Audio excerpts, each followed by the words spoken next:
Est-ce que l'enjeu quand tu lèves des fonds, c'est de recruter un max de monde? Selon moi, non. Est-ce que tu as fait du cash out? Oui. En cash plus equity, t'es millionnaire. En cash plus equity, je suis millionnaire. Mon seul objectif, c'est de trouver des gens qui utilisent le produit. On fait à peu près 34 millions d'ARR et on est 62 personnes dans l'équipe. Y'a pas eu de galère avec Weglot en 10 ans? On a eu des moments un peu de doute, tu vois, et on essaie de fournir un cadre dans lequel les gens sont heureux de venir au boulot. Les amis, avant de vous laisser entre les mains de notre nouvel invité, j'aimerais remercier notre partenaire. C'est Notion, le meilleur espace de travail boosté à l'IA. Notion, c'est déjà 100 millions d'utilisateurs conquis à travers le monde, dont 50% des startups passées par Y Combinator qui l'utilisent pour collaborer plus efficacement. Et évidemment, j'en fais partie déjà depuis plus de 5 ans, que ce soit pour planifier la production de mon podcast, pour collaborer avec mes équipes, mais aussi pour des projets perso. Bref, Notion, c'est l'outil de référence pour organiser votre vie au travail. Prise de notes et documentation interne, roadmap produit, suivi de tâches, création de bases de données type CRM et évidemment tout ceci en collaboration avec vos équipes. Alors que vous soyez entrepreneur ou en passe de le devenir, que vous soyez freelance ou même salarié, Notion sera votre meilleur ami au quotidien. Et ça tombe bien puisqu'aujourd'hui avec Notion, on vous propose 6 mois gratuits sur leur plan business Notion avec un accès illimité à l'IA Notion. Pour en profiter, ça se passe sur le lien que j'ai mis dans la description. Encore une fois, un grand merci à Notion de nous permettre de vous proposer cette interview qui, je l'espère, vous inspirera à entreprendre. Bonne écoute à toutes et tous. Salut à toutes et tous, c'est Yacine, bienvenue dans ce nouvel épisode de Dans la tête d'un CEO. Ah là là, je savais pas quelle intro dire, j'allais dire aujourd'hui je suis avec un polyglotte. En vrai, est-ce qu'il est polyglotte? Est-ce que t'es polyglotte, Augustin? Écoute, je parle français et anglais. On peut dire c'est polyglotte. Allez, il y a le poly dedans.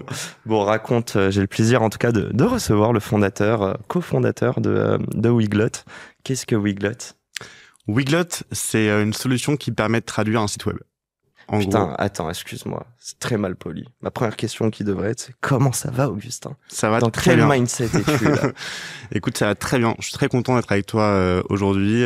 Très heureux de participer à ce podcast. Écoute, pareillement, c'est bon pour les intros. Vas-y, raconte Weglot en 2-3 mots ce que vous faites. Et après, fais-nous briller avec les beaux chiffres que vous avez. Alors, en 2-3 mots, ce qu'on fait, donc comme je te disais, c'est une solution qui permet de traduire un site.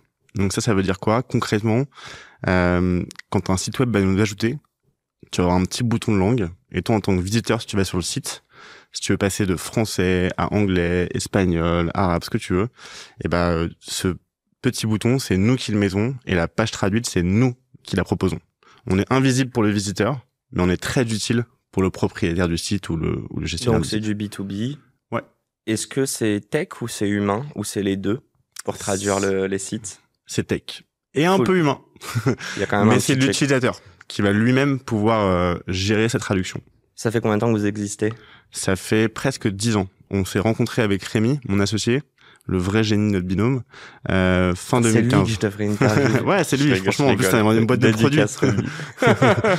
Non, ok, raconte. Tu la vois venir, ma prochaine question. La rencontre? Non. Non. On va en parler. Non, mais fais-nous rêver. Je trouve que vous avez des chiffres assez impressionnants. On s'en était parlé.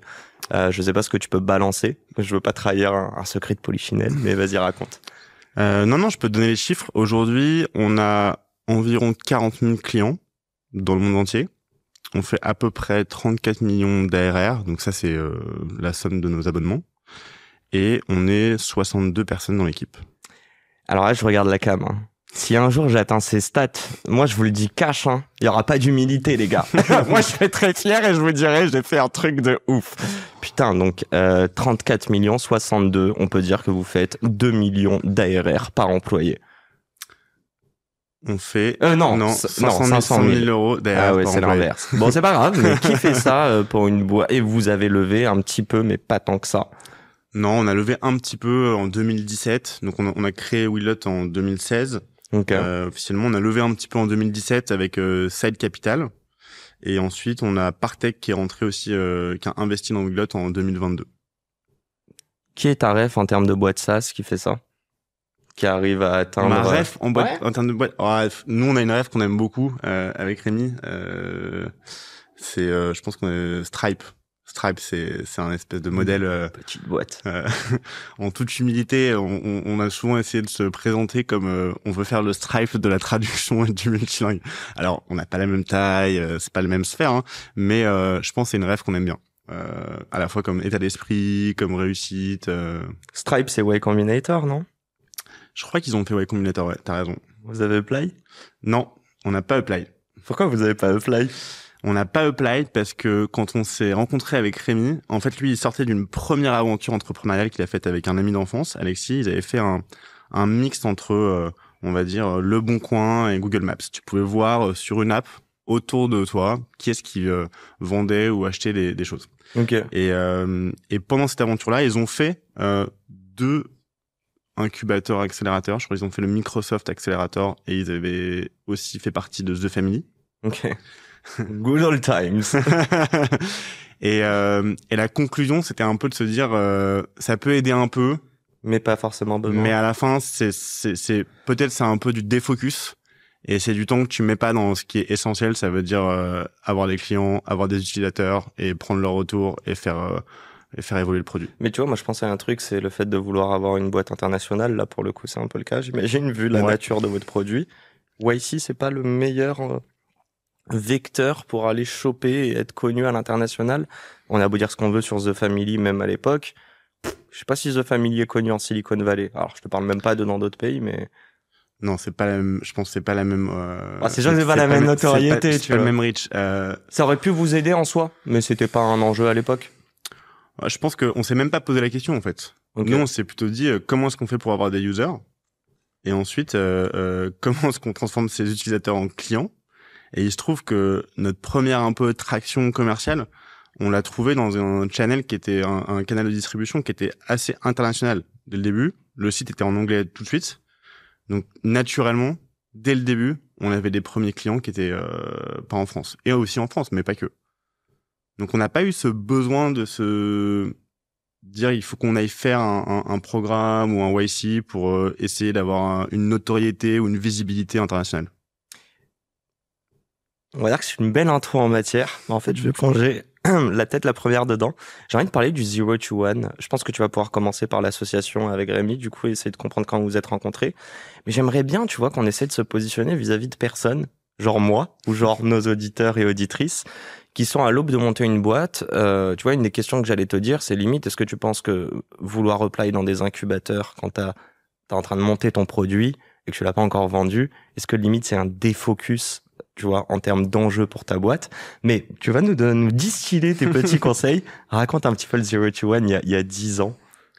Ouais, attends, c'est en toute humilité, hein, parce que déjà, moi, j'ai eu... Les conseils sont faits pour être, pour moi, je peux raconter aussi, ce qui a fonctionné pour nous. Ah là là, quelle humilité. Mais non, mais c'est la réalité. Je prétends pas avoir toute la science, toutes les connaissances. En fait, non, ce qui est intéressant, je pense, c'est que avant de rencontrer Rémi, j'ai commencé aussi à essayer de travailler sur des petits projets de mon côté pour des idées. Et j'essayais, et à cette époque-là, je parlais avec un copain, Edouard, qui avait monté une première boîte, qu'il avait vendue à Hired. Hired, à l'époque, c'était les solutions de recrutement tech. Et il avait monté Brezio.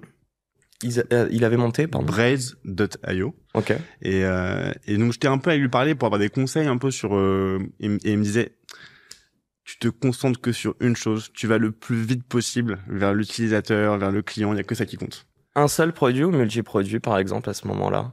Pour qui? Peu importe, là je te parle en termes de reco. Quand tu es en train de monter une boîte et que tu as un produit, il doit répondre à un seul besoin, à un persona type. Quand tu es en train de dire ça, que tu dois focus sur essayer de vendre à quelqu'un.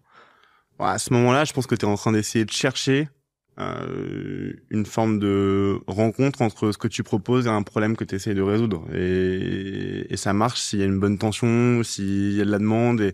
Et donc, je pense que tant que ça marche pas, soit tu es vraiment convaincu que le problème à résoudre, il est important et que tu peut-être pas la bonne approche, soit faut peut-être tester d'autres problèmes dans lesquels tu es peut-être meilleur pour essayer de trouver une solution. Mais il faut faire. Faut passer à l'action. Raconte, je t'ai un peu interrompu, mais sur non, mais c'est ça. Et je pense que j'essaie de me mettre dans cet état d'esprit. Et je pense que ça, c'est là où ça a encore plus accéléré, c'est quand j'ai rencontré Rémi et que déjà, bon, lui avait l'idée de Weglot, elle vient de lui. C'est à nouveau dans cette première expérience qu'il a faite qu'il a fait face à différents problèmes, dont traduire une application web. Et c'est comme ça qu'est venue la frustration. Donc il a rencontré vraiment, il a vécu le problème, quoi. Ah, il a vécu le problème. Et la façon dont il m'a présenté à la fois l'expérience de ce problème qu'il a vécu et la vision qu'il avait de la manière de le résoudre, j'ai trouvé ça, j'étais enchanté et assez enthousiaste par sa vision des choses. Il a lâché Braze pour se focus sur... Alors pardon, du coup ça c'est Braze, c'est un autre truc, c'était un copain d'école. Okay. Et non, il avait arrêté cette première boîte qui s'appelait Spotters. Et il s'est posé la question, il lui restait à peu près 1 an de chômage, est-ce que je repars dans un job ou est-ce que je retente une aventure? Et là, il m'a contacté. Et là, et là, il s'est dit, je retente une aventure. Okay. Et il a commencé de son côté, solo. Et en même temps, il était ouvert à des rencontres de personnes ou de profils complémentaires. Et on s'est rencontrés par quelqu'un de The Family avec qui j'avais fait un stage et qui bossait là-bas et qui m'a dit, est-ce que t'intéresse de rencontrer quelqu'un d'un profil complémentaire? Pareil côté Rémi, on a dit oui. On a pris un café ensemble, on s'est raconté un peu où est-ce qu'on en était et ce qu'on faisait. Et à la sortie de ça, j'ai dit, ok, je suis hyper enthousiasmé par ce que tu fais. Je sais pas dev. Comment je peux t'aider et essayer d'apporter de la valeur? Et là, on a 6 mois, on n'a pas de boîte, on n'a déposé aucun statut, rien du tout. La seule chose qui compte, c'est essayer d'avoir des utilisateurs. J'ai 50 000 questions et avant qu'on rentre d'un point de vue business, quand tu as envie de monter un business, mais là on va parler d'humain, ouais. C'est pas une science exacte le fit. Non. C'est quoi les quelques variables et est-ce que tu peux dire que t'associer avec lui, c'était que de l'émotionnel, c'était du gut feeling, il y avait rien de rationnel dedans? En tout cas, moi, j'ai jamais fait une scorecard en me disant il y a 1 point là, 0 là, etc. C'est pas du recrutement. Non, je pense que c'était... je pense qu'il y avait pas mal d'émotionnel et intuitif, mais j'ai l'impression qu'assez rapidement, on a vu chez l'un et chez l'autre qu'on avait des fonctionnements qui étaient quand même à peu près... Enfin, il y avait des similarités. Sur l'ambition, sur la manière d'aborder les choses, sur un côté assez rationnel quand même. Ok. Avec aussi des tempéraments qui sont plutôt, je pense, calmes. Les deux? Ouais. Donc pas si complémentaires, plutôt au final les mêmes? Peut-être sur son aspect caractériel, mais dans les compétences et dans peut-être le champ d'action, pour le coup, lui, il a vraiment la compétence tech, mais pas que. Il a aussi un très bon sens business, ce que moi, j'avais pas du tout, pour le coup. Pourquoi lui a voulu s'associer avec toi dans ce cas-là, si c'était lui, monsieur technique? C'est une bonne question. C'est à lui qu'il faut la poser. Non, mais en vrai. Non, en vrai. S'il parlait de toi demain et qu'il dirait, moi, je suis fan de mon associé Augustin, il me permet de quoi? Tu vois, qu'est-ce qu'il a? Je pense que il savait qu'il voulait pas faire une boîte solo.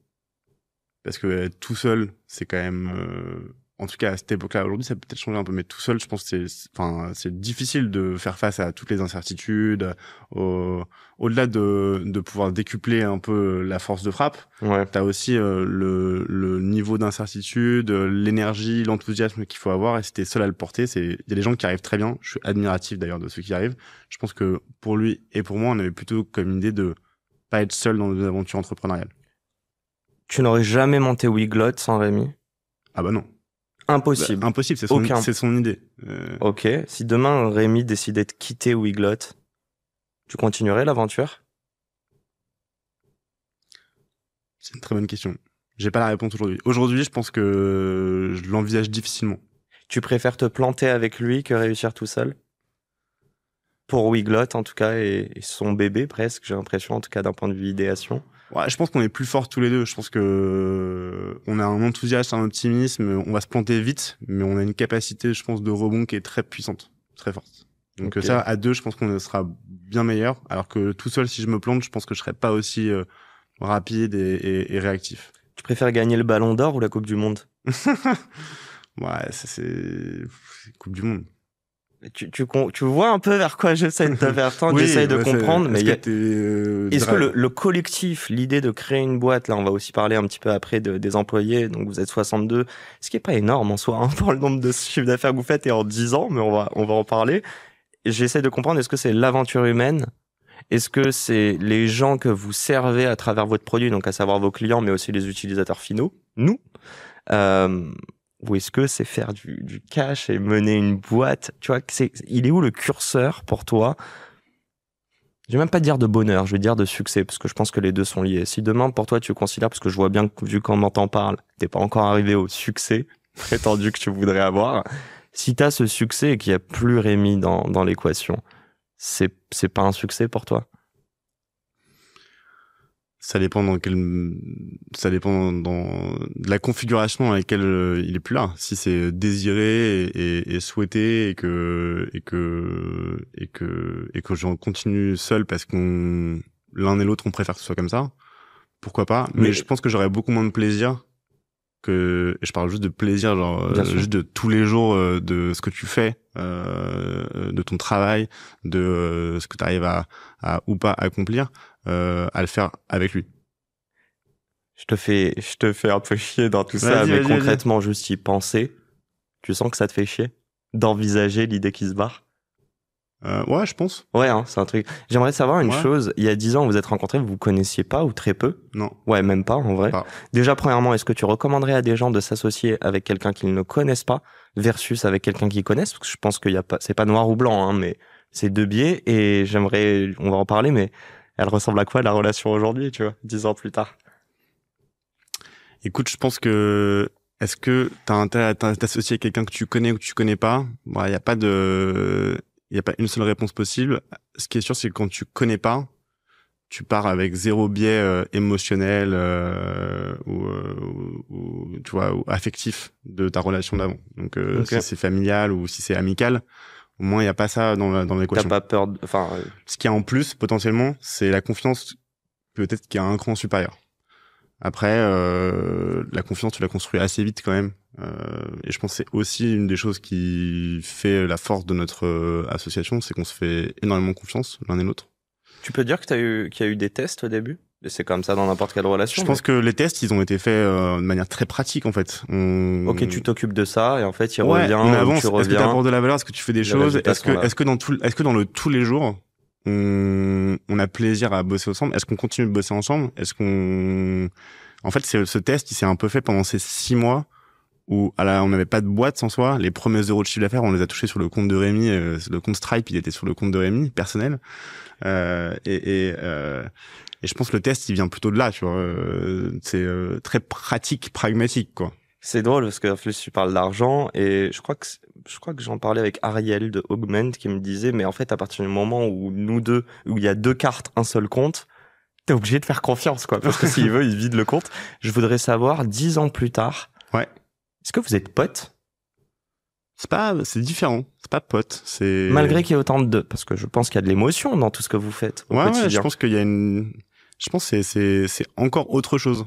C'est pas mieux ou moins bien, c'est vraiment... À quoi tu le comparais? Est-ce que tu as un référentiel dans ta vie en termes de relations ou est-ce que c'est très particulier? Non, je pense que c'est très particulier. Et je pense que même moi, à titre individuel, personnel, il m'a aussi permis de, je pense, m'améliorer sur des points très personnels. Je pense en tout cas, j'ai l'impression qu'on est dans une espèce on se tire vers le haut où moi, j'ai du mal à me dire que ça m'embête si j'apporte moins de valeur que lui à la boîte. Genre, je trouve ça m'embête. Et je pense qu'il en apporte beaucoup. Ouais. Et je pense qu'on est un peu dans une espèce de relation, par rapport à la boîte, hein, je parle. Bien sûr. Mais, où chacun, on essaye d'avoir, systématiquement, d'apporter des choses, que ce soit positif et de continuer à développer la boîte. Et du coup, ça nous tire un peu tous les deux systématiquement vers le haut. Je pense ça. Et après, à titre personnel, la relation avec lui, c'est pas pote, c'est différent, mais t'as la confiance que tu peux avoir avec des gens de ta famille ou de tes amis. T'as une forme de partage de problématiques quotidiennes que t'as avec, par exemple, ta femme. Et t'as des moments tu dois prendre des décisions ensemble, plus ou moins facile, que pour le coup c'est que professionnel, tu vois, il y a pas beaucoup de comparatifs. Et t'as des moments aussi de complicité, donc c'est un vrai mélange. Il y a un éventail de choses que tu peux retrouver dans d'autres relations de ta vie, et dont le socle, c'est toujours pareil, mais c'est la confiance, quoi. Pour juste palper cette différence, après j'arrête de Vas-y, t'embêter ou hein, j'arrête d'embêter Rémi. Je sais pas lequel j'embête dans Je sais pas. l'histoire. On verra quand il écoutera le On podcast. verra, ouais, exactement. J'aimerais bien le filmer, avoir une petite caméra à côté et voir ses réactions. Merde, c'était quoi la question que je voulais poser?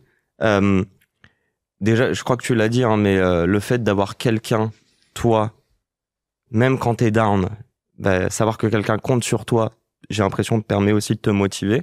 Par contre, quand t'es down, est-ce que tu te permets de lui dire?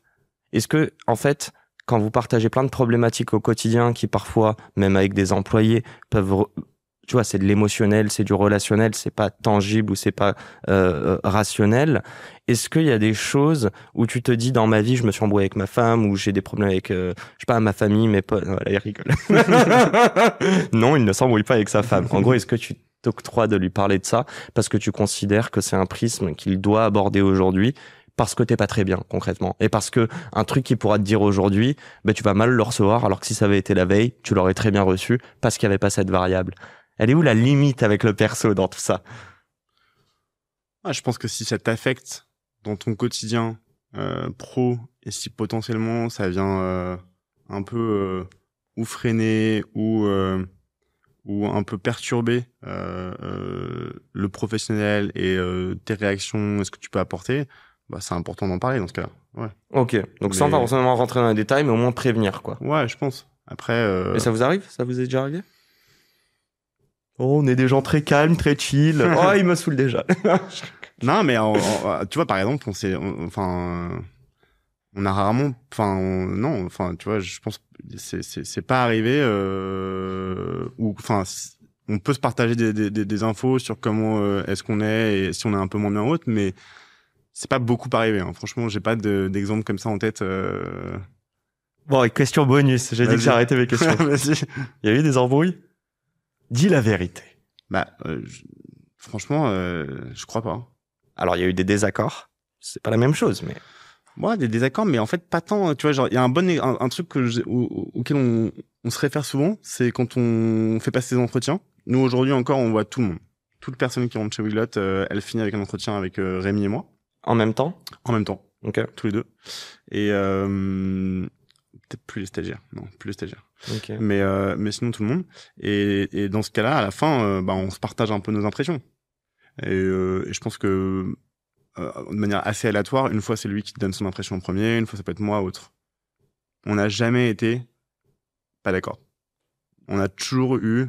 Après, tu peux avoir un spectre différent, mais on est toujours dans le même impression. Et tu veux enrichir ton impression de la sienne aussi. Ouais, mais du coup, on n'a jamais été en mode genre, ah non, moi, non, je suis pas d'accord avec toi, vraiment, ce profil, ça va pas du tout, ou ce profil, c'est vraiment super bien. Est-ce que la solution dans tout ce que tu es en train de me dire, et là, ces 10 dernières minutes où on parle vraiment de l'association, en fait, c'est ne pas avoir d'ego, c'est de se dire que la boîte, le bateau que vous êtes en train de construire est plus important que même la relation que vous deux vous avez, en fait.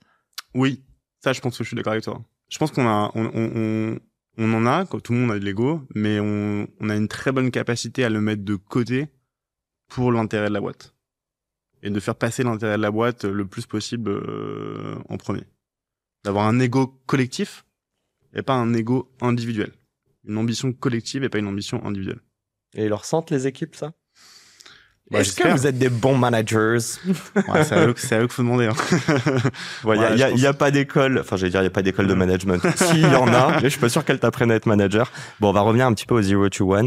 Je t'ai un peu interrompu où là tu disais que vous êtes rencontrés, puis moi l'association me plaît beaucoup et l'humain en général me plaît beaucoup. Déjà, est-ce que tu partages ça que l'association mais aussi votre équipe, c'est la plus grosse variable qui peut faire le succès comme l'échec de votre boîte? Je suis d'accord. Et c'est pas une science exacte. Encore non, c'est pas exact et je suis entièrement d'accord avec toi. Bon, on va revenir sur les autres actions un peu plus tangibles. C'est quoi les premières actions que vous avez menées? Je reprends deux choses. Il y a la création du produit. Il y a, je suis sûr et certain, le vendre alors qu'il est pas parfait. Dis-moi si je me trompe. Et il y a aussi tu nous as parlé d'un stream, d'un canal sur lequel vous allez acquérir vos premiers clients. Mais j'ai presque l'impression que vous l'aviez pas anticipé, ce canal-là. Ah bah, on a découvert plein de choses au fur et à mesure, bien sûr. Donc c'est quoi, un petit peu les questions que vous êtes posées et comment vous avez réussi ces premières étapes qui sont charnières, j'ai l'impression. Ouais, une fois qu'on a une fois qu'on est un peu tombé d'accord qu'on pouvait tester de travailler ensemble, moi, mon seul objectif, c'est de essayer de trouver des gens qui utilisent le produit. Vraiment, alors, tu vas avoir ton réseau, tu vas essayer de faire du cold calling, du cold emailing. J'allais dans les espaces de coworking à taper sur l'épaule des gens en disant, est-ce que t'as un site web? Oui, vas-y, essaye mon produit. Ça, c'était Ah, c'est drôle. Donc, t'allais voir des gens qui pourraient être clients, mais tu leur demandais d'être user. C'est pas les mêmes cibles, du coup. Si, c'est pareil. Nous, pour nous, vous, c'est pareil. user, c'est client. Pardon. Ok. Ouais, c'est pareil. Ok. Ouais, exactement. Ok. C'est, tu vois, on fait du B2B, mais on fait du small B2B. On se fait SMB. Ouais, ok. Ouais, surtout quand on commence. Maintenant, on adresse beaucoup, enfin, des personnes à des tailles de boîtes assez différentes, enfin, assez, et larges et du small. Mais à l'époque, on est vraiment plutôt sur plutôt des petites boîtes, tu vois. Et donc, c'est grave aller tester votre produit. D'ailleurs, tu pitchais pas tant qu'il n'y avait pas le produit, mais une fois qu'il y a le produit, il faut absolument le confronter moi, je suis arrivé, au marché. il y avait déjà, Rémi, il avait déjà fait tester un bout de produit à un premier user. Et c'était évidemment, enfin, c'était un MVP où ça faisait juste ce que ça disait, quoi. Genre, c'était le minimum possible. Et on itérait au fil des retours et au fur et à mesure du nombre de users qu'on prenait, quoi. Et moi, mon seul objectif, c'était d'arriver à faire rentrer des nouveaux users, quoi, pour qu'on puisse avoir des retours et comprendre aussi comment est-ce qu'on fait pour avoir les users et vérifier que les gens payent. Tu la sens bien, ma question. Comment vous avez fait pour trouver des users, alors? Donc, quelles sont les réponses? Non, mais pour trouver les users, tu fais tout et n'importe quoi. Donc là, enfin, tu essayes tout. Donc, on a essayé, comme je te disais, on a fait emailer dans les groupes Facebook à l'époque, un peu entrepreneurs, tech, etc. Essayer d'aller voir les incubateurs, aller dans les trucs dans les bureaux de coworking et faire à 9h du matin toutes les places de coworking et taper sur l'épaule de chaque personne pour lui demander d'essayer ton produit. Ça, c'est une expérience. Putain, tu t'es senti Greenpeace à Montparnasse. Ah ouais. Là, le plus dur, c'est de se mettre dans un état d'esprit mental de le faire les premiers, mais après ça, les gens ils te voient venir, mais bon, je vais arriver à ton tour. Ça prend combien de temps à avoir des feedbacks assez bons au point de se dire, ça y est, ce produit, je peux le vendre? Ah, mais nous, on essaie déjà de le vendre. Okay, mais nous, on nous a testé gratuitement.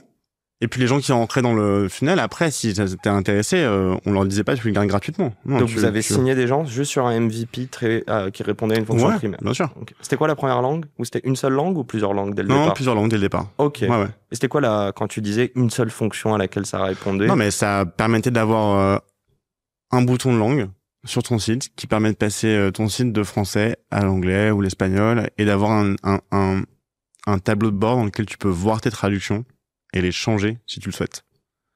Finalement, c'est le cœur de ce qu'on fait toujours. Hein. En quoi c'était différent pour nous, end-user, d'utiliser Google Traduction qui te propose de traduire le site automatiquement? Pour toi, end-user, si t'es le visiteur du site web, tu peux utiliser l'extension de Google Traduction qui est sur ton navigateur, mais c'est pas la traduction qui a été faite par le propriétaire du site. Donc c'est pas quelque chose que lui propose. Il n'y a pas de contrôle derrière. Il n'y a pas de contrôle derrière et en plus c'est pas une version qui est vue et indexée par les moteurs de recherche. Ah, donc il y a du référencement aussi que tu perds là-dessus. Exactement.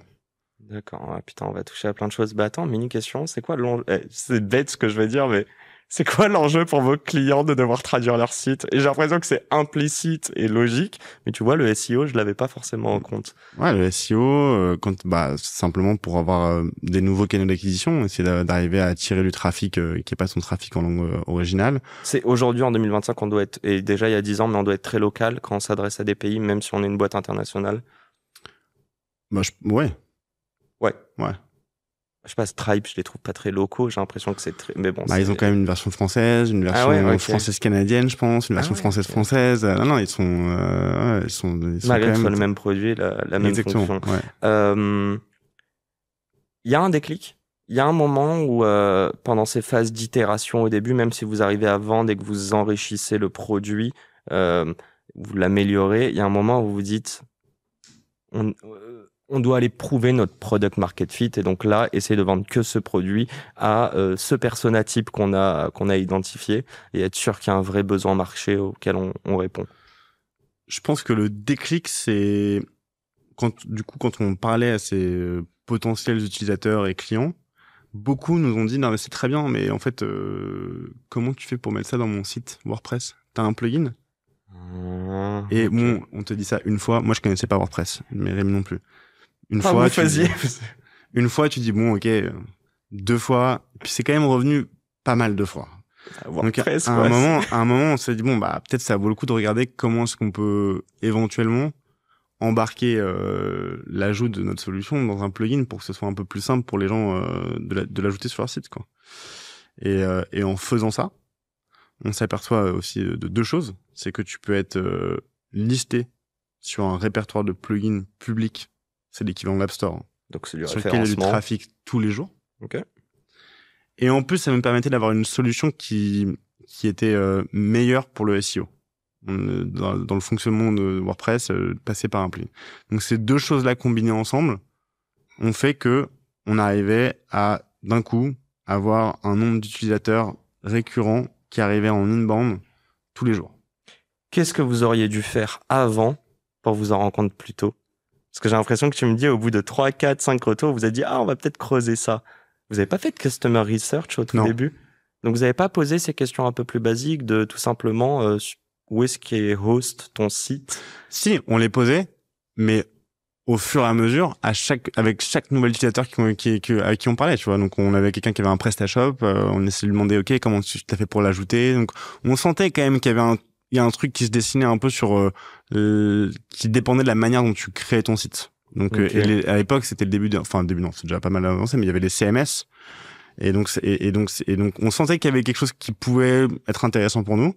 Et je pense qu'après, avec le volume de retour, on s'est dit, OK, en fait, a priori, il y a une part de marché importante de WordPress. Et donc, ça vaut le coup de mettre un peu d'effort. Je pense qu'on essayait aussi de pas diluer ou pas défocus l'effort, surtout sur la partie tech et produit, pour essayer d'être le plus laser sur ce qui, a priori, a le plus de chances de valider qu'on trouve des users et on fait payer. On arrive au product market fit ou pas? Tu considères après cette phase de WordPress? Oui. Ouais. Bah là, on se focus pendant 6 mois. On fait que ce plugin WordPress. Ok. Et pour le coup, on passe dans un mode où on est plus en mode support. Ok. Où il faut gérer un volume de support important tous les jours. Pourquoi c'est important le support? Dédicace à un ancien invité dont on en a parlé là, il y a 2-3 semaines, mais ouais, dis-moi. C'est indispensable. C'est pour plein de raisons. C'est une source inépuisable de feedback et de retour, de compréhension des frustrations et aussi des choses qui sont valorisées par tes utilisateurs.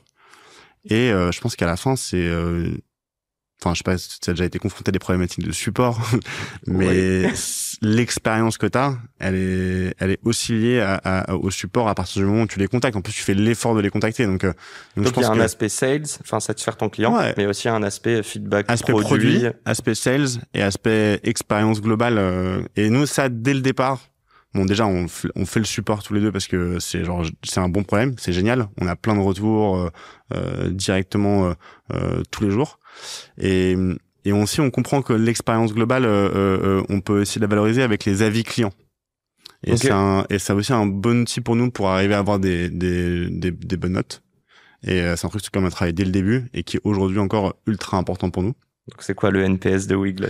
Alors NPS, je sais pas, mais nous on est plutôt en nombre d'étoiles, tu vois, sur G2, Trustpilot, etc. Et aujourd'hui, Trustpilot, je pense, je vais pas dire une bêtise, mais on doit avoir plus de 2000 reviews dessus et on est à 4,9, tu vois. Est-ce que vous demandez à la fin de chaque ticket support ouvert de laisser un feedback, ou est-ce que tu vois que parce que vous répondez à leurs besoins et ce de manière positive, ils ont envie de dire. Alors, on sait pas automatique. Ok. On va plutôt dire soit ceux qui vont d'eux-mêmes être positifs, eux, tout de suite, on va les solliciter. Ou quand on sent que la situation, elle est plutôt positive, sans qu'ils l'aient exprimé, on va quand même leur demander. Okay. Mais si ça se passe pas très bien, ça arrive. Tu vas pas demander une review. Non, mais je sais, mais moi, je voulais voir, est-ce que, tu vois, un client un peu satisfait, et j'ai un peu ce sentiment-là que quand tu fais plaisir à quelqu'un ou qu'il est satisfait, il va te le rendre fois 1000. Tu vois, un peu ce truc-là, et je pense que ça peut être plein de choses. Un prof avec son élève, on connaît tous un prof qui nous a rendu passionnés pour une matière. L'année d'après, on a détesté, donc on se dit, ah ouais,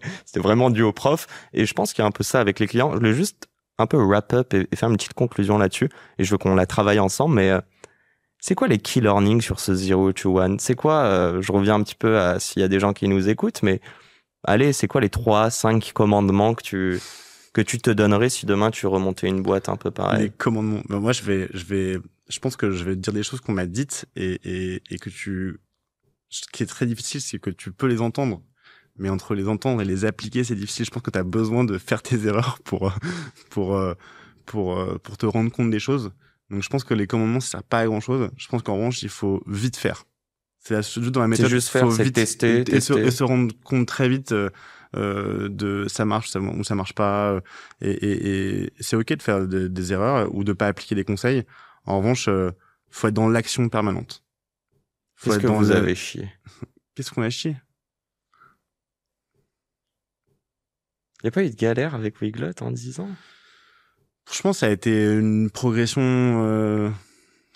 On a eu des moments un peu de doute, tu vois. C'était plutôt. En fait, comme je te disais, on a commencé cette première traction un peu commerciale, ce product market fit. Ça se passe quand même pas mal avec WordPress. Ouais. Donc après, on se dit, ok, donc il faut faire. On a toujours quand même en tête cette envie d'avoir un produit qui soit universel, pas forcément lié à une seule techno. Donc on dit, on va le dupliquer sur une autre techno. Donc on fait Shopify. On choisit une techno dans laquelle il y a une marketplace, donc il y a des apps. Donc il y a un peu ce même mécanisme de pouvoir trouver ses premiers utilisateurs. Bien sûr. On fait ça fonctionne plutôt bien, même très bien. Et après on dit, vas-y, on continue. Ouvrons. Donc du coup, on fait 2 erreurs. On fait une erreur juste après.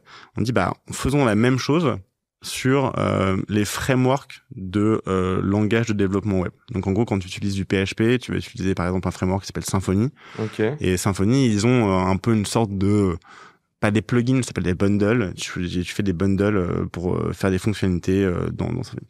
Mais faisons un bundle qui soit Symfony qui permet de traduire. Okay, et faisons-le sur chacun des langages. Et ça va pas du tout fonctionné. Pourquoi ça prend beaucoup de temps? Ça a pris un peu de temps parce qu'on a quand même choisi 2-3 pour essayer d'en lancer en parallèle et de voir si ça allait prendre. Et en fait, à la fois, il y a eu pas vraiment d'adhérence utilisation. Et en plus, c'était long à maintenir et sortir. En fait, à la fin, même si ça avait fonctionné, on se retrouve peut-être avec genre 50 versions de ton un peu d'intégration, mais elles sont toutes différentes, tout à maintenir en même temps. Ouais, je vais dire à mettre à jour continuellement pour qu'il n'y ait pas de friction. Ouais, donc finalement, tant mieux que ça n'avait pas vraiment fonctionné. Ça prend combien de temps avant de te rendre compte que ça fonctionne pas? Ça nous a pris, je dirais 2 mois et demi. 2 mois et demi, 3 mois. Ouais. J'attendais le 6 mois et j'allais dire. Non. T'aurais pu le réduire. En fait, 2 mois et demi, 3 mois, c'est au quotidien. T'essaies de chercher des exactement. signaux. Okay. Mais ce qui était un peu, la première expérience qui était un peu nouvelle pour nous, c'est qu'on avait recruté quelqu'un pour ça.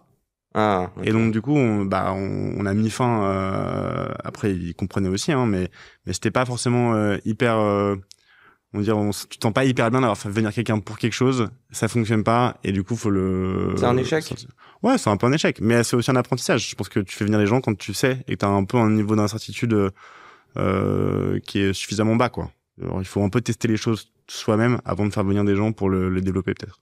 C'est peut-être ça l'échec, c'est que vous avez pas essayé de le faire aussi un petit peu plus en interne avant de. En gros, vous avez c'est pas un vrai échec, c'est un learning en fait. Ça c'est très bien. En fait, nous, je fais titi, hein, c'est le mot en français échec, mais je suis sûr qu'aux US jamais. Non, mais ça c'est très bien. Et en 2 mois et demi, on a appris ça et ça nous a permis de nous focaliser principalement sur avoir une approche qui soit beaucoup plus dédiée non pas à des personnes dev ou très techniques, mais plutôt à des personnes qui sont marketing, produits, communication, qui ont une culture un peu web, mais qui n'ont pas forcément des compétences techniques très profondes. Et ça, c'est vraiment ça. On l'avait déjà un peu, mais ça a scellé un peu la vision de on fait un produit qui doit être extrêmement simple à utiliser. On va parler de la team, mais juste avant, parce que c'est une très bonne intro, mais je vais en parler juste de l'international. Je sais que c'est la fonction de votre produit même que de devoir le traduire dans plein de langues, mais je sais aussi qu'il y a beaucoup de fonds de VC, notamment il y a 10 ans, qui vous disaient « Hey, validez votre marché en France, local ». Et ensuite aller voir à l'international. Est-ce que tu t'es confronté à ça? Je me rends pas compte quand est-ce que vous avez levé par rapport au stade de maturité de la boîte. Est-ce que tu as l'impression que vous étiez je sais pas si c'est un ovni, mais en tout cas, pas beaucoup de boîtes faisaient ça, de s'internationaliser en termes de ref en France. Dis-moi tout. Est-ce que c'est un sujet, ouais, je pense que nous, on a sur cette partie internationale, on est un petit peu peut-être à part dans le sens où on a directement commencé avec des clients. Enfin, on était tout de suite international. Je pense que après la première année, on avait déjà des clients dans plus de 50 ou 60 pays, tu vois. Ça, c'est via WordPress, par exemple, ou exactement. Du Shopify aussi. Ouais, exactement. Okay. C'est ça. C'est exactement ça. Et cette strate, on s'est pas dit il faut être international. On s'est dit, okay. on a quand même commencé, le site était qu'en anglais, donc ça oui. Mais on s'est quand même dit, on s'est adressé tout de suite à des plateformes qui elles-mêmes avaient des utilisateurs et des audiences qui étaient internationales. Donc on a juste, on s'est adossé à des plateformes qui elles étaient internationales et donc on l'était aussi. Enfin naturellement, on acquérait des utilisateurs internationaux. C'est un non-sujet ce que tu me dis. C'était juste logique à l'instant T, mais il n'y avait pas de commandement à la VC qui te disent voilà comment monter une boîte. Non, il n'y avait pas de commandement, mais c'est aussi parce que ça s'y prête bien pour notre produit. On n'a pas de contraintes réglementaires, on n'a pas de problématique. Si t'es une banque, tu peux pas te lancer dans tous les pays en même temps, ça marche pas. Nous, pour le coup, notre marché, notre sous-jacent, il s'y prête bien. Il y a pas beaucoup de contraintes, il y a pas de juridique, il y a pas de livraison de biens. C'est, tu vois, c'est vraiment, ça s'y prête très bien. Et c'est vrai que aujourd'hui, je pense cette année on a fait un peu un gros effort de branding sur essayer de montrer un peu plus la marque Weglot, notamment en France. Avec Blaise Matuidi. Avec Blaise Matuidi notamment, mais ça c'est autre chose. C'est notre Y Combinator de l'expansion internationale. Ouais, vous l'avez annoncé là. Il y a un programme d'accompagnement. Tu veux en parler peut-être? Ouais, on peut en parler carrément. Vas-y, pitch. Ok.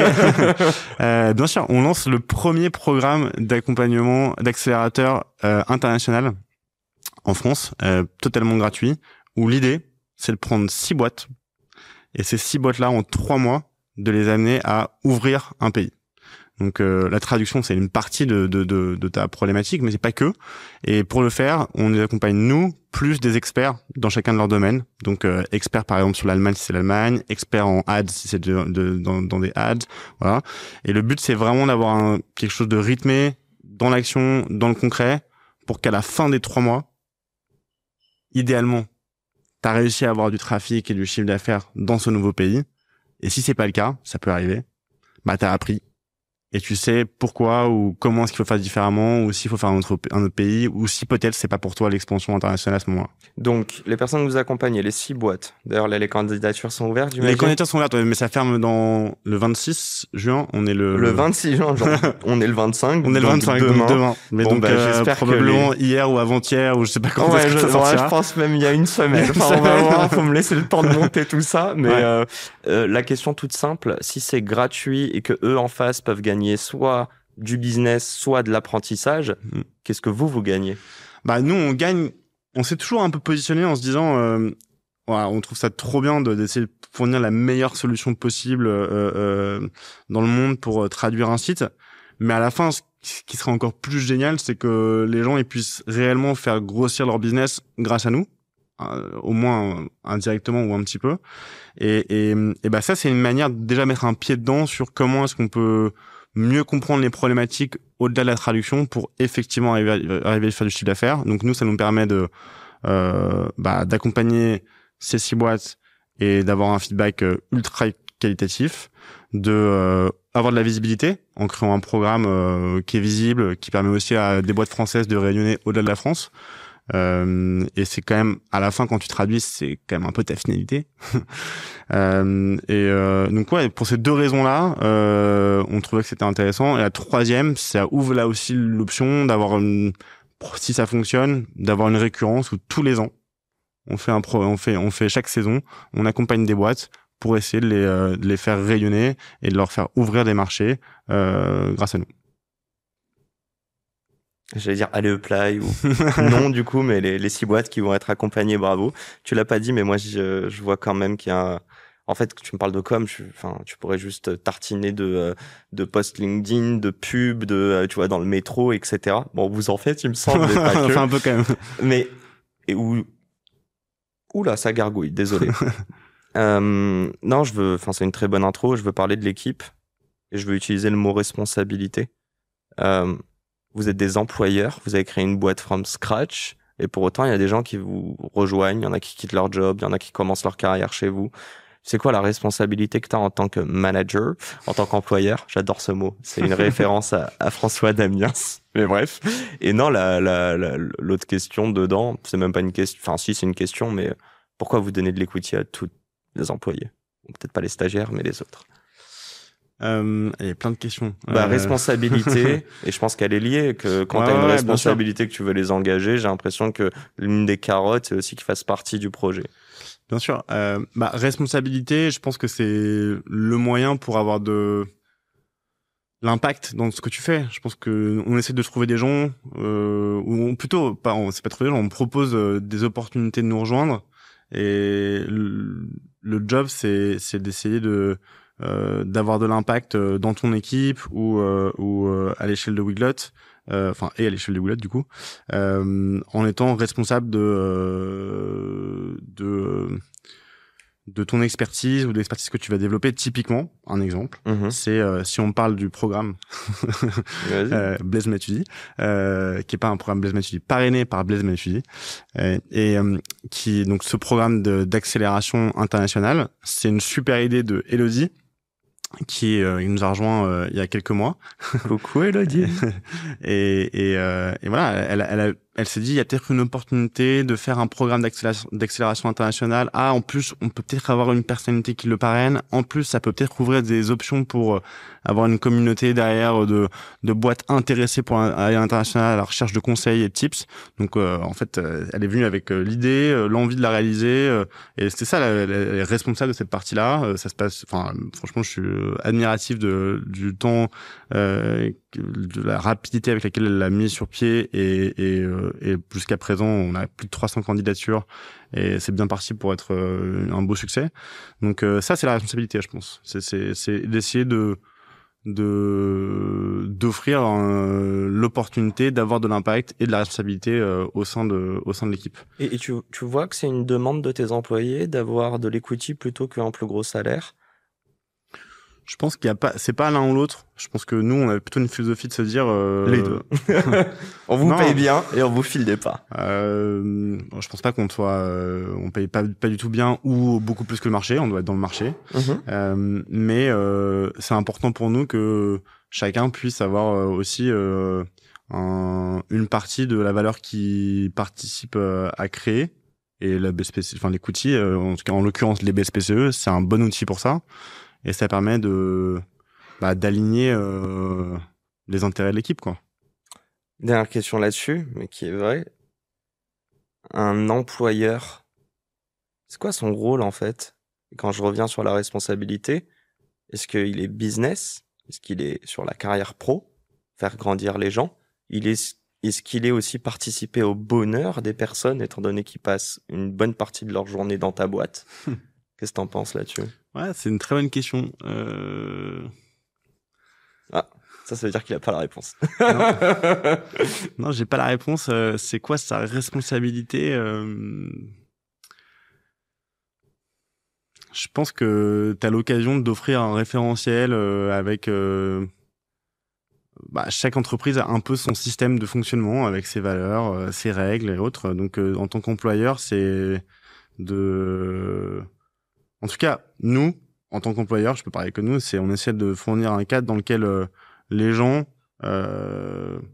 sont heureux de venir au boulot. Donc le bonheur, je pense, ça y contribue, et qui trouvent une forme de bonheur à travers leur travail et dans leur mission, mais aussi dans le cadre dans lequel ils évoluent. Je pense que ça c'est important, et c'est un peu de notre responsabilité. Et après, c'est aussi lié au fait qu'on soit founder, mais il y a aussi un côté tu parles de responsabilité vis-à-vis de l'équipe. Ouais, c'est ça, hein, c'est vis-à-vis de... Ouais. Responsabilité humaine. Je parle pas de la responsabilité de faire en sorte que Weglot perdure. Je pense que celle-là, elle est implicite, tu vois. Ouais, je pense qu'il faut arriver à trouver le bon curseur entre un environnement qui favorise le bien-être, être dans les meilleures conditions pour que eux puissent... progresser, exprimer leur expertise, se développer individuellement et au sein de leur équipe. Donc ouais, je pense qu'il y a cette responsabilité-là. Ouais. Et c'est un kiff pour toi d'avoir cet impact auprès d'eux? C'est une fierté, par exemple, d'avoir 62 personnes en interne? Je sais pas si le nombre c'est une fierté. Peut-être pas le nombre, mais c'est $60 en tout cas. Ouais, je pense que d'avoir un projet commun auquel on essaye de tous participer et on y croit tous et d'avoir un enthousiasme partagé, c'est une fierté quoi. D'arriver à motiver, d'être tous motivés, moi aussi par des projets. Par exemple là, on a un gros chantier avec un gros enjeu de comment est-ce qu'on va intégrer la Gen AI dans notre produit, ce qui est quand même assez, enfin, on peut être touché par ça. Donc du coup, c'est intéressant de voir comment tout le monde se motive et veut participer à la création de cette nouvelle étape, quoi. Donc ça, je trouve ça assez, la fierté, c'est plutôt de se dire, on arrive tous ensemble à regarder dans la même direction, à mettre notre énergie au service de nouveaux challenges, quoi. Et dédicace à Rémi, parce que c'est son idée, on va pas oublier. Tu parles d'IA, je veux juste savoir, et je veux peut-être te poser aussi une double question dedans qui est pas forcément liée. Est-ce que tu peux me refaire juste une mini chronologie en 10 ans? Juste comprendre, très souvent, on prend du temps à passer le premier million de chiffre d'affaires, et passer de 1 à 2 prend beaucoup moins de temps. Donc je veux savoir si toi tu l'as ressenti ça.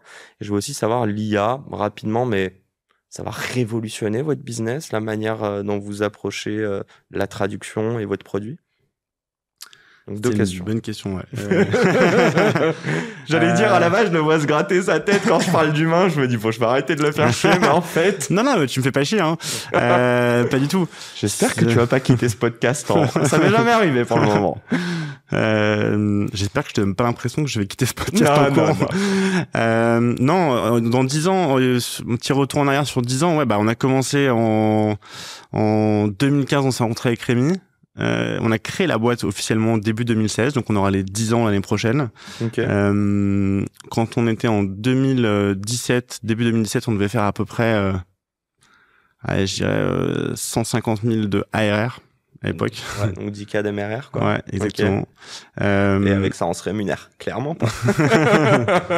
Pas encore, en tout cas. Si, écoute, à ce moment-là, on se payait, Rémi et moi, le minimum possible, quoi. Ah, ouais. Donc vous avez pas le chômage, du coup.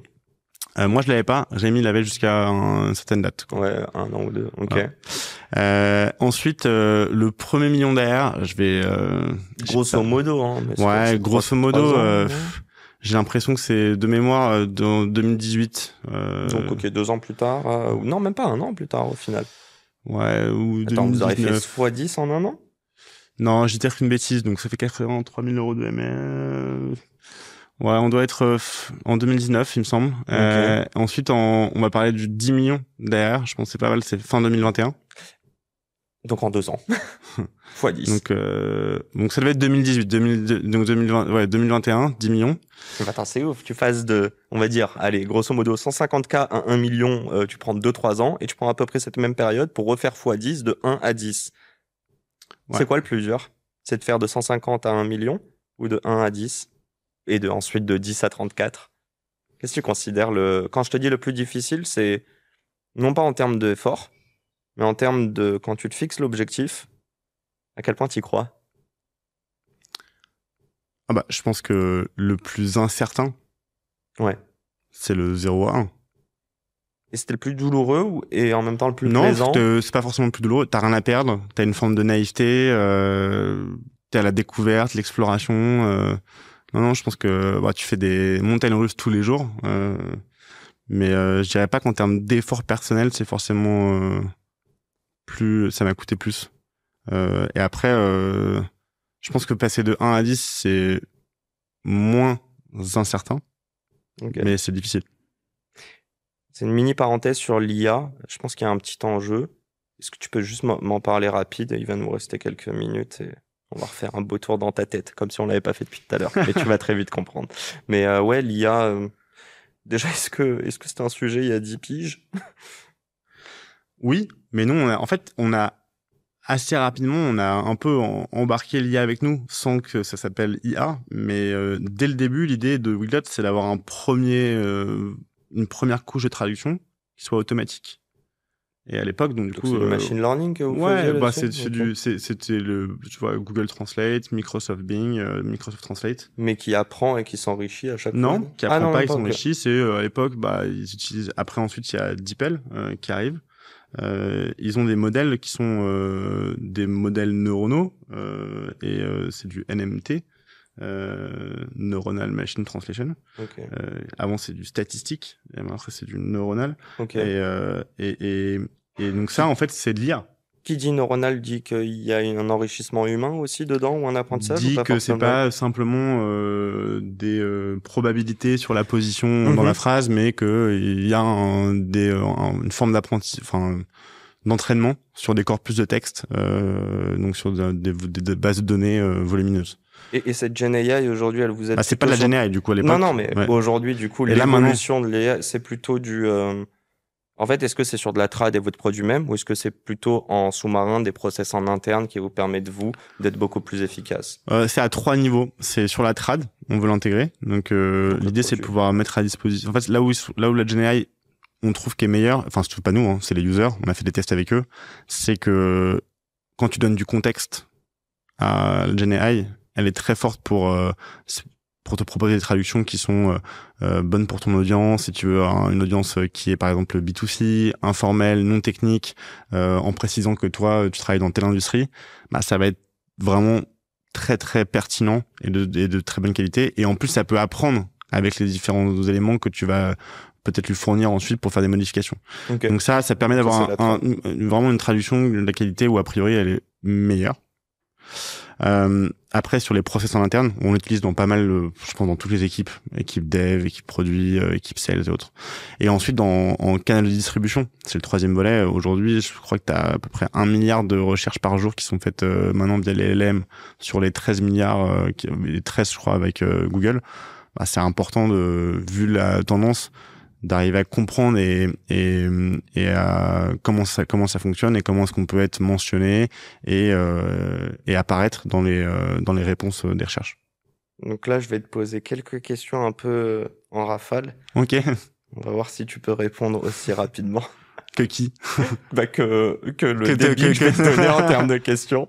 C'est pas mal de sujets qu'on a un petit peu abordés et justement, je voulais un peu rentrer dessus, mais là, je vais reprendre l'IA du coup. Est-ce que tu as une boîte tech en 2025 et que tu n'utilises pas la Gen AI même en interne? Tu vas mourir selon toi? Ça va être compliqué en tout cas. Ok. Maintenant, je repars un petit peu plus sur l'entrepreneuriat. Je viens d'une famille, il me semble, où il y a eu pas mal d'entrepreneurs dans ton environnement. Ouais, différentes typologies. Des médecins libéraux, des gens qui ont créé des journaux, ouais.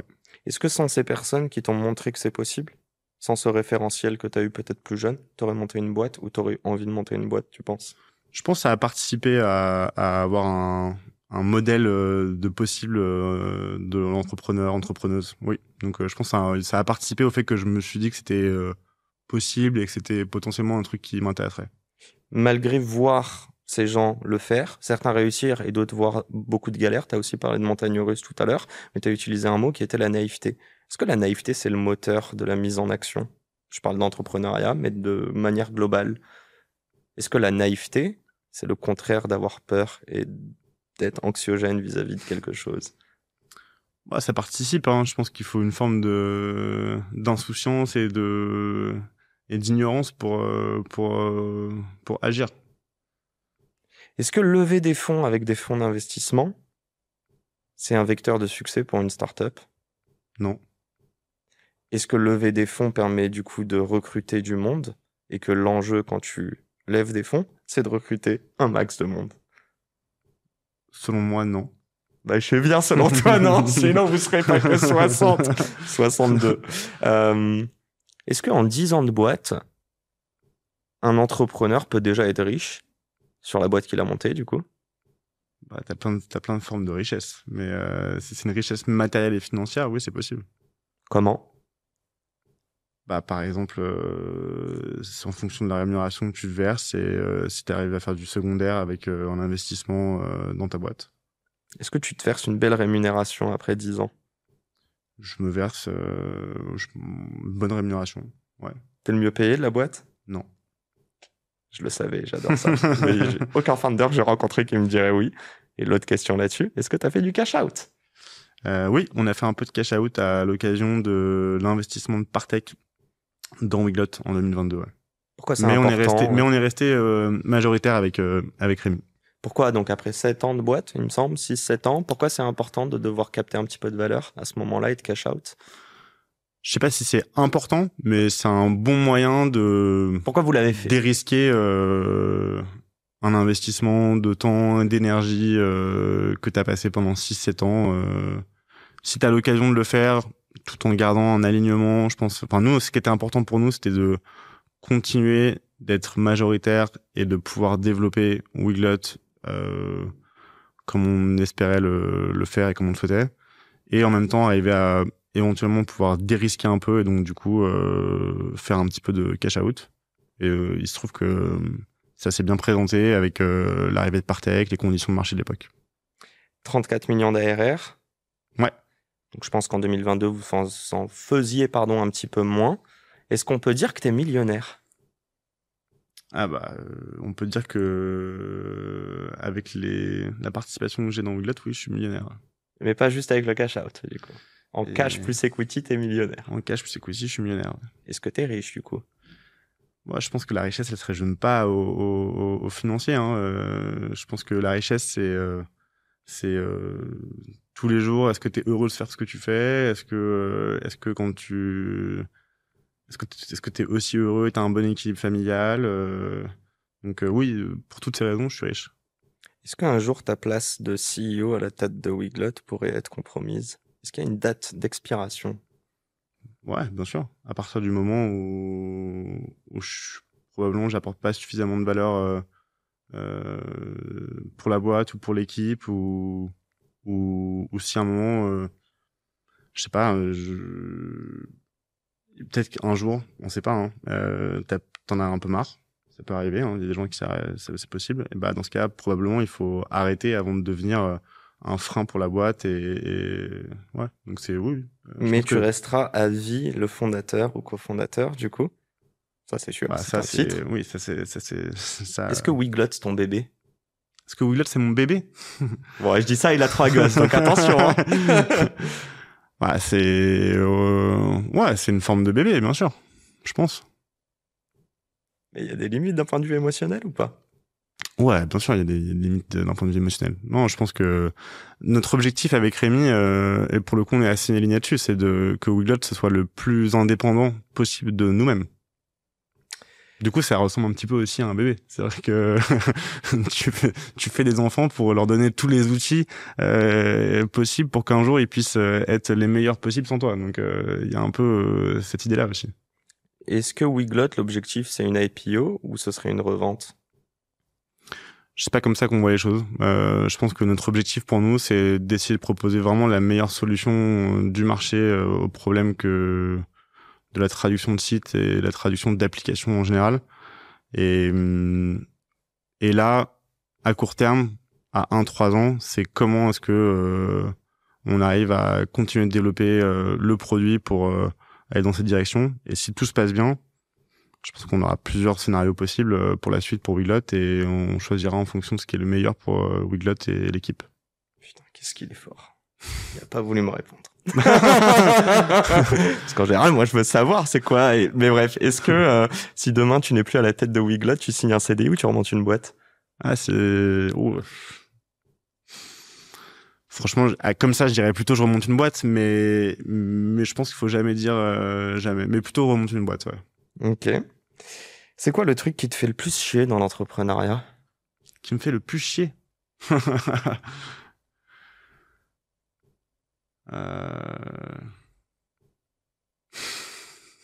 On avait dit bien dynamique les questions du tac au tac. Je pense que... je crois qu'il y a des parties administratives qui sont que j'aimerais qui pour le coup ça me coûte vraiment de le faire, ça me coûte de la barre d'énergie. Typiquement faire des dossiers participer au dossier de crédit impôt recherche, ça c'est vraiment mais faut le faire, mais ça te fait chier.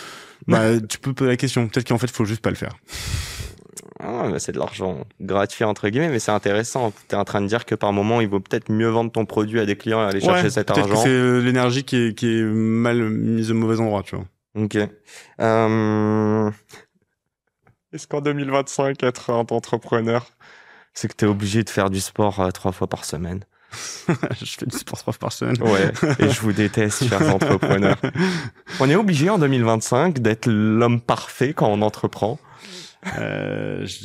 Non, déjà, on est loin d'être parfait, mais non, c'est mon équilibre. Ça me permet d'essayer de maintenir une hygiène de vie qui me permet d'être bien au boulot ou en famille. Je sais que l'entrepreneuriat occupe beaucoup de ton temps. Je pense que c'est une passion. Dis-moi si je me trompe. Est-ce que c'est une passion, l'entrepreneuriat, déjà, pour toi? Ouais, c'est une passion. Ouais. C'est quoi tes autres passions, du coup? Mes autres passions J'espère qu'il y en a 3 petits, déjà. Ouais, mais ça, c'est plus qu'une passion. Ça, C'est ma vie, quoi. J'ai failli le dire. Et je me suis dit, tu peux pas dire c'est ma vie sur un podcast. Ça fait vraiment trop cliché. Donc, ne dis pas ça. Donc, je vais quand même le dire, du coup, c'est ma vie. Il y a autre chose? Tu me disais. La cuisine, j'aime bien aussi. Ok. Alors, c'est pas une passion, non, mais j'aime bien cuisiner. Ouais. Et il y a une dernière question. On en a pas parlé. Est-ce que bosser 4 jours par semaine, ça rend les gens moins productifs en France? Écoute, c'est une très bonne question. C'est une question qu'on s'est posée avant de lancer le test de la semaine de 4 jours chez Weglot. Parce que oui, nous faisons la semaine de 4 jours chez Weglot. L'idée était de se dire, à un moment, qu'est-ce qui est le plus important? Le temps, l'argent. Peut-être que c'est intéressant de voir si on peut avoir un format de fonctionnement un peu différent en enlevant une journée. Donc l'idée, c'est pas de dire on fait le volume horaire de 5 jours en 4 jours. Non, juste on enlève une journée. Et c'est quoi le résultat? Et le résultat, c'est... Alors, on n'a pas mis en place un système de suivi de métriques par personne, de productivité, donc je pourrais pas te dire à ce point-là. En revanche, si on essaie de prendre quelques proxys pour se donner une idée, je pense que c'est positif. Déjà sur les chiffres de la boîte en termes d'ARR, donc ça fait 1 an et demi qu'on a commencé à faire ça. Donc ça nous a pas empêché de faire une bonne croissance et d'aujourd'hui être à 34 millions d'ARR avec 62 personnes.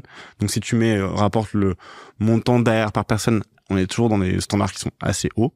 Bien sûr, je veux dire 500 000. Voilà. Et après, si on prend quelques exemples de métiers qui a priori sont assez liés au volume horaire, et tu regardes si ça a ou pas impacté négativement. Donc par exemple, si on prend les sales, tu pourrais dire si t'enlèves un jour, tu fais moins de calls et tu fais tu closes moins de deals. Bah non, nous là aujourd'hui, nos meilleurs performeuses dans l'équipe, elles font des très bons chiffres, elles font des meilleurs chiffres aujourd'hui qu'avant la semaine de 4 jours. Bon, c'est aussi parce que probablement on est un peu meilleur dans cette expertise-là, elles sont meilleures dans cette expertise-là, et l'équipe marketing apporte des très bons leads. Donc il y a pas que ça qui compte, mais à la fin, 4 jours, ça empêche pas d'être dans les meilleurs performeuses du marché. Est-ce qu'on peut dire l'inverse? Est-ce qu'on peut dire que 4 jours, en fait, est-ce qu'on peut dire que faire des cadeaux, entre guillemets, ou mettre bien tes employés, ils te le rendent 2 fois plus que ce que toi, ça t'a coûté? Je sais pas, peut-être. Mais en tout cas, ça permet aussi d'autres effets indirects. C'est tu te forces à aussi prioriser beaucoup plus les choses que tu vas faire sur une semaine. Ah, intéressant. Et ça, Est-ce que depuis que t'as des gosses, ah là, c'est... tu vis moins la pression ou tu priorises mieux? Putain, je dois terminer ce podcast depuis déjà 5 minutes, là. Ça fait 5 minutes mais il y a trop de questions qui m'intéressent. Allez, c'était la dernière. Mais vraiment, est-ce que le fait de devenir papa te fait non pas moins être passionné de l'entrepreneuriat, mais peut-être te dire qu'en effet, on sauve pas des vies, prendre un petit peu de recul, mais du coup, ce recul te permet aussi de mieux prioriser, d'être plus productif sur les tâches, etc. C'était ma dernière question. Ouais, je sais pas si le fait de devenir papa, ça m'a enlevé de la pression sur, la pression ou de l'exigence sur développer Weglot, essayer d'atteindre nos objectifs. En revanche, il y a un truc très pratique, c'est que devenir papa, ça a réduit énormément mon temps disponible pour plein d'autres choses. Et donc, du coup, ça m'a obligé, naturellement, à être plus efficace et plus organisé sur le temps disponible pour bosser. Donc, de manière très pratique, a priori, ça m'a rendu plus efficace de devenir papa d'un point de vue professionnel. Donc moi, j'entends que devenir papa t'empêche pas de pas faire les autres choses, mais tu les fais de manière plus intelligente ou différemment. Et il y a une deuxième chose que tu n'as pas dite, mais dédicace à ta femme, parce que je pense que elle aussi, elle aide beaucoup là-dessus. Ah ouais, bien sûr. Non, mais Bon, un évidemment. grand merci Augustin, j'espère que t'as pris du plaisir. Ouais, merci beaucoup Yacine. Bon, peut-être qu'un jour on le fera en anglais. Tu parles bien anglais? Pardon? Tu parles bien anglais, toi? Ça va, je parle anglais. Ouais, il va développer une app pour traduire en live, en audio. Non, on va utiliser il y a des LLM qui te font ça maintenant très très bien. J'ai envie de te dire, rendez-vous pour les 100 millions. J'allais dire dans 3 ans, mais je sais pas. J'ai l'impression qu'ils arriveront avant. À 100 millions en 3 ans, franchement, si on y arrive, si tu me demandes de signer maintenant pour dans 3 ans à 100 millions, je signe tout de suite. C'est pas facile 100 millions. Bon, il y a pas de papier, mais on fera ça en off. Un merde à toutes les personnes qui entreprennent, qui peuvent douter par moment et qui croient que la vie n'est pas un long fleuve tranquille comme Augustin. Non, parce que tu m'as l'air d'être une force très tranquille. Moi non, tu peux le voir que j'ai beaucoup de doutes au quotidien. Donc c'est aussi le but, c'est que je puisse te les renvoyer et que tu puisses me dire, mec, fonce, step by step, mais fonce. Donc voilà, force à toutes les personnes qui entreprennent, qui prennent des risques et qui veulent impacter notre société positivement, comme nous deux ici présents. Je crois qu'on peut dire nous deux, non? On peut dire nous deux.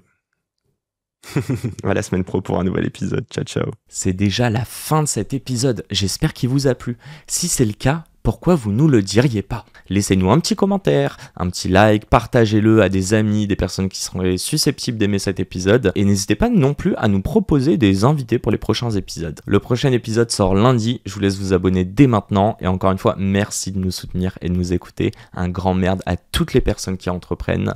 Et à très vite pour un nouvel épisode. Ciao, ciao.